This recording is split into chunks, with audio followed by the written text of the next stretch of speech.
آری چنین است. چون مطلب کمی ثقیل و در خور تأمل بیشتری است، دقت و سلام علیکم می‌طلبم.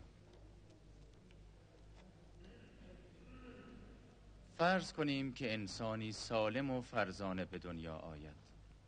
ای حکیم، آنگاه در خلا یا در فضایی قرار گیرد که فشار و گرما و سرمای آن فضا با فشار و گرما و سرمای بدن انسان برابری کند و فرض آنکه آن انسان به حال معلق قرار گیرد در آن فضا. ای حکیم، چونان که میان او و چیزها هیچ ارتباطی و تماسی برقرار نشود و آن فضا از نور و صدا خالی باشد، فضایی خالی، تاریک و تهی از هر چیز. آن انسان با آنکه از همه چیز مبرا و ناآگاه است، به نفس خیش آگاه است و هوشیار و آن نشان استقلال نفس است از جسم. علیک السلام. ای شیخ، مطلبی دارم. ابتدا پاسخ مرا بده. شما دو تن اکنون از راه رسیده اید. آیا میدانید از کدام کوی و معبر آمده اید؟ آری میدانیم، مطلب به همان مربوط است. بسیار خوب.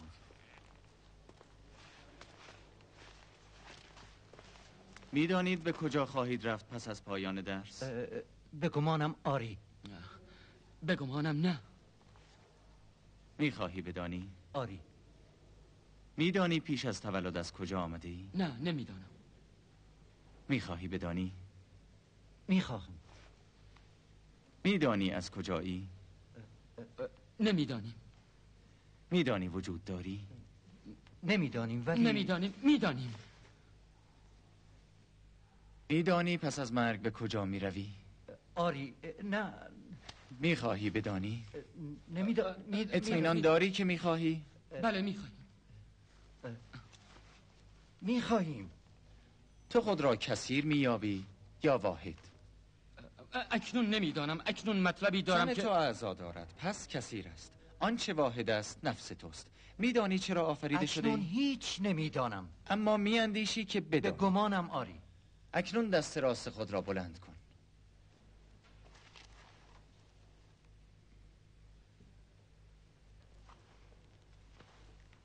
اکنون بیایید در جمع ما بنشینید.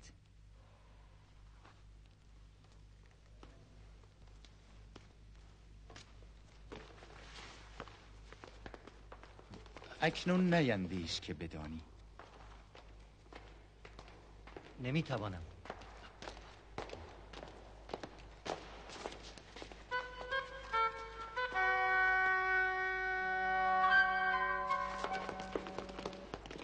نفس انسان قبل از هر چیز به وجود خیش آگاه است. حکیم بو علی سینا، برخیزید و با ما بیایید. خواهم آمد، با آن که مکتب را حرمت ننهادید. اما بگویید چرا باید بیایم؟ پس از آن که این سوال را پاسخ گفتید، بگویید کجا می روید که همراه شما بیایم؟ پس از آن بگویید دستور دارید مرا به جبر ببرید یا به اختیار بیایم. پس سه پرسش شد. یکی آن که چرا بیایم، دو تا آن که کجا بیایم، سه تا آن که چگونه بیایم. چرایش را نمیدانم، کجایش را میدانم.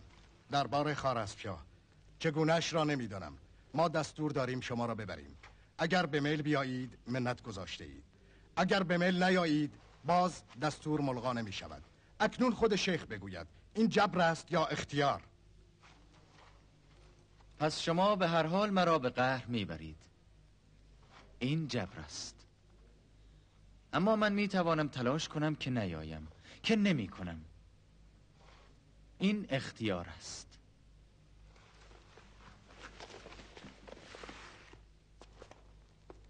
انسان نه مطلقاً مختار است و نه مطلقاً مجبور. در آنچه اختیار دارد هیچ جبری ندارد، پس به اعتباری مختار است. مسئولیت او در محدوده اختیارات است. ثواب و عقاب او در این بخش است. کلاس را تعطیل کنید ای حکیم. باید تعجیل کنید. تعجیل میکنم. اما کسی مطلبی داشت. ای حکیم، شما دو تن بگویم که هنگام ورود مطلبی داشتید.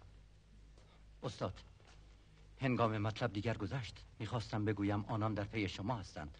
میخواستم پیش از آن که به مسجد برسند اینجا را ترک کنید. افسوس. برویم به دربار خوارزمشاه ای فرستاده سرنوشت.